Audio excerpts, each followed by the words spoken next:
गिराते हैं, दोष लगता है। जब हम आपको उपदेश दे रहे हैं कि भोजन करते समय उतना भोजन लो जितना आपको भूख है, ज्यादा मत रखवाओ और बाद में ले लेना, लेकिन कभी भी झूठा भोजन नहीं छोड़ना चाहिए। बंधु, अभी पुण्य का उदय है तो आप इतना झूठा भोजन, बहुत सारे बाबा आदि में कहाँ भोजन आदि में जाते हैं, एक साथ इकट्ठा ले लेते और यूं डाल देते। नहीं, चिंतन करो बंधु। पहले के समय में लोग थाली धोकर के पी लेते थे, नमक भी रखा है, नहीं भी पूरा नमक घबराहा तो ऐसे हाथ में लेंगे और फाकी मारेंगे और जल से लेकर के और पूरा साफ कर देंगे। हमने लोग भी देखते थे, जब पिताजी लोग थे थाली तो हम कह देते थे ये क्या कर रहे हो, ये क्यों धो करके पी रहे हो? बोले बेटा, कहने लगते थे बेटा अभी आप समझते नहीं हो, जब बड़े हो जाओगे ना तब समझ में। तो हम कह देते थे हम बहुत बड़े हो गए। ऐसा भी होता है कि थाली जो है पहुँच करके उसको धो करके पी लेते हो, क्या खाने के लिए नहीं मिलता, इतना तो और भूख लगी है तो एक रोटी और ले लो।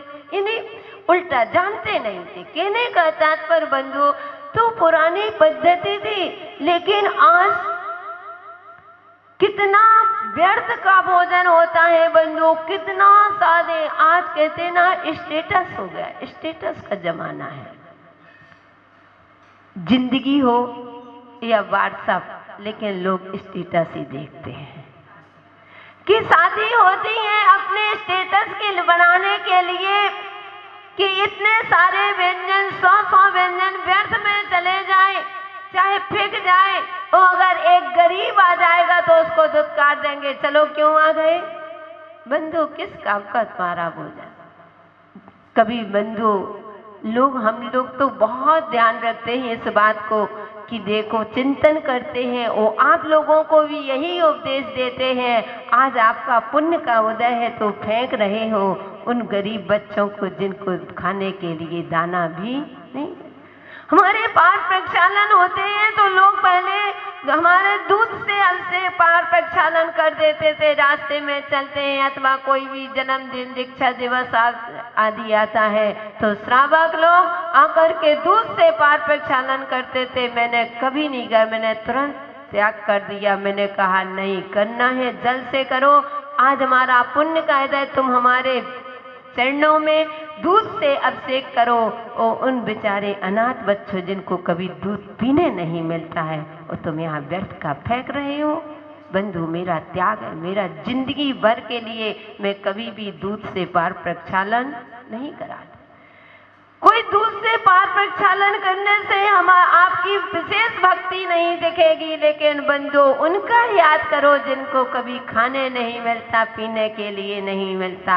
आज पुण्य में इतना मत इतराओ। इसलिए बंधु, आचार्य महाराज कह रहे हैं कि कभी भी साथ भोजन आदि करते हो, थाल खाओ उतना लो, लेकिन व्यर्थ में छोड़ने से कहते हैं आज तो तुम्हें मिल रहा है, अगर तुमने अन्न को बर्बाद किया तो अगले भाव अन्न को तरस जाओगे। जब नरकों में पहुंचोगे इतनी भूख लगती है, इतनी भूख लगती है, कहते हैं ऐसा लगता है कि 3 लोक में जितना अनाज है 3 लोक को नाज झुका, कि इतना अनाज खा लो तो भी भूख नहीं मिटेगी। लेकिन हे जीव, तुमको वहां पर एक कण का दाना भी नहीं मिलता, एक अन्न का कण नहीं मिल रहा है। तड़पते रहो, तड़पते रहो।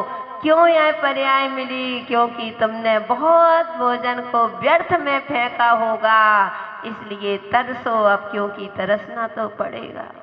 इसलिए कभी भी ध्यान रखना, ज़्यादा सीमित चीज़ें होना चाहिए।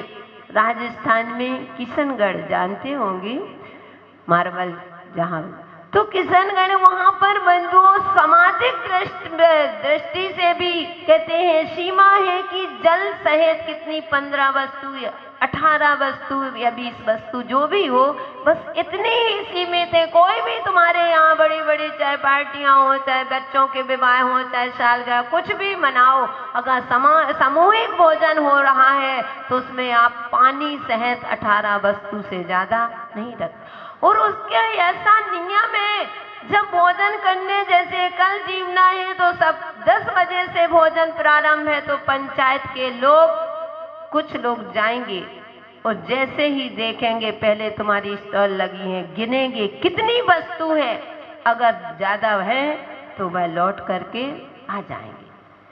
बार हम लोगों के सामने ही ऐसा हुआ था, तो हमारे विनोद जी पाटनी है, उन्होंने वो अध्यक्ष थे, वो गए और देखा, वे भूखे वापस लौट आए, पूरे पंचायत के लोग लौट आए, तो उन्होंने कहा, और वो भी प्रतिष्ठित व्यक्ति थे जिनकी यहाँ भोजन हो रहा था, तो उन्होंने कहा कि भाई साहब आप क्यों लौट गए? बोले नहीं, तुमने समाज का रूल तोड़ दिया। देखो पहले कितनी वस्तुएं, 18 का नियम है, लेकिन तुम्हारे वहाँ 21 वस्तु रखी है। उन्होंने कहा क्या करें, आजकल बेटे मानते नहीं है, अपनी नहीं चलती है। उन्होंने कहा कोई समाज आपके यहाँ नहीं आएगी। बंधु हाथों हाथ वो 3 वस्तु अलग करवाई, जब जाकर के समाज ने जाकर के वहां पर भोजन किया। तो इस प्रकार से अगर सब अपन स्ट्रिक हो जाओ, अब तो कहते हैं पूरी समाज की एकता संगठन का प्रतीक है, तो बंधु इससे पता कभी किसी को हीन भावना नहीं आती। हमको यहाँ का भी बहुत अच्छा लगा। कोई भी अगर कोई बुलावा होता है तो कोई ये होता है तो बांटते नहीं है, नहीं, किसी को कराना है अगर जो विनती आदि कराते हैं तो बांटते नहीं है, क्योंकि किसी की है इच्छा, किसी की कैपेसिटी है, किसी की नहीं है। तुम्हारी कैपेसिटी है, तुमने बड़े बड़े खूब अच्छे गिफ्ट दे दिए, बेचारा गरीब है, उसकी भावना है तो उसको तो हीन भावना आएगी। बहुत अच्छा, मुझे बहुत अच्छा सिस्टम लगा यहाँ का। ये ऐसा ही होना चाहिए।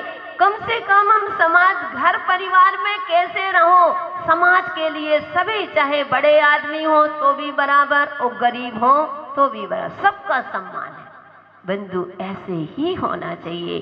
तो आचार्य महाराज कह रहे हैं कभी भी हो तो सीमित भोजन कराओ, और कहते हैं कि अच्छा तो हित मित, और कहते हैं उनको जो उनके लिए बसतिका आदि दान, बसतिका दान से, बसतिका यानी उनकी जहाँ साधना निर्विघ्न चले, किसी भी प्रकार की मतलब आकुलता ना हो, ऐसा स्थान देना।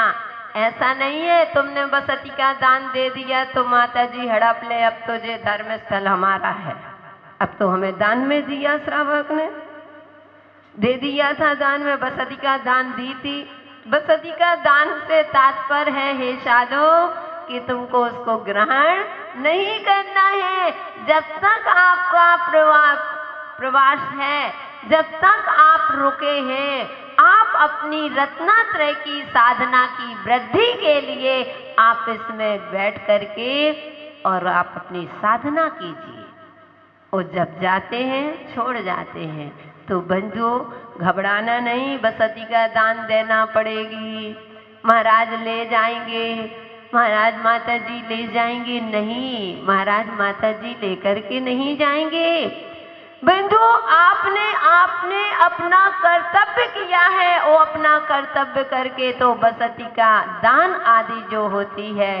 और कहते हैं फिर इसके बाद पाटा, चटाई, उनके उपकरण यानी पिछी कमंडल, इसलिए पिछी कमंडल देते हैं। पिछी साधु की परिमा, जब पिछी परिवर्तन होगा तब उसमें इसकी विशेषता बताएंगी, क्या क्या पुण्य मिलता है। वो आप लोगों से भी हमने आपको संकेत किया था, संयम के दिन की ध्यान रखना। जिसको भी पिछी का लेना है, पुरानी पिछी लेने के भाव है, क्योंकि संयम अनमोल है। पुरानी पिछी की डाक आदि हम लोगों के संग में नहीं लगती है, तो अपना अपना नियम लेकर के और तो माता जी के पास जाकर के नाम लिखा दीजिए। बाद में यह ना हो क्योंकि पब्लिक इतनी सारी, वो पीछे कितनी है, 6, बस 6 ही है, ज़्यादा नहीं है। और इसलिए 6 है क्योंकि तुम्हारे कर्तव्य कितने होते हैं, कितने हैं ओम जी? कौन कौन से कर्तव्य होते हैं? देव पूजा, गुरु उपासना, स्वाध्याय, संयम, तप और दान। ये 6 अवसर तो 6 ही पीछे है। इसलिए वो क्योंकि आप लोग नाम लिखाएंगे और जो भी आपका नियम संयम आप लेंगे, कोई भी मंच में उसका नहीं खोला जाएगा कि इन्होंने इतना व्रत लिया है। वह सिर्फ गुरु और शिष्य के बीच की बात होती है। तो आप मन बनाए अपने संयम को, कुछ तो अपने रहन सार ग्रंथ पढ़ रहे हो, कुछ तो अपने जीवन में परिवर्तन लाओ, कुछ तो थोड़ा सा संयम लेकर के। और संयमी के जब कहते हैं पिछी कमंडल आदि देते हैं, इसलिए देते हैं कि हे भगवान, एक दिन मैं भी रत्नात्रय को धारण करके और मैं भी आपके समान बनूं। ध्यान रखना, जितने भी लोग हमारे पास आ रहे हैं ना, ये सब रत्नात्रय की प्राप्ति के लिए आ रहे हैं कि एक दिन हम भी रत्नात्रय को धारण करके वो अंत में समाधि पूर्वक वरण करें।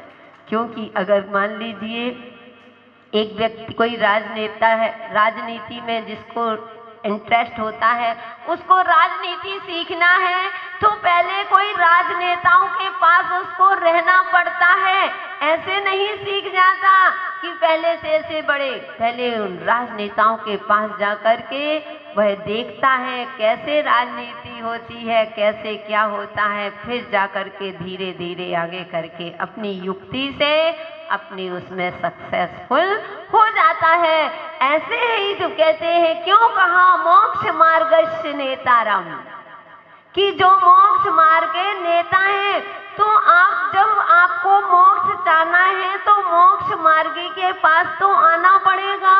आप सोचो आए नहीं और पहुंच जाए नहीं, उनके पास आते हैं। तो जितने भी श्रावक यहाँ पर भव्य जी बैठे हुए हैं, ये सब रत्नत्रय की प्राप्ति के लिए मंदिर भी आते हो तो इसीलिए आते हो कि हे भगवान वंदे तद्गुण लब्धे, कि भगवान जो गुण आपने प्राप्त किए हैं वही गुण मुझ में प्राप्त हो जाए।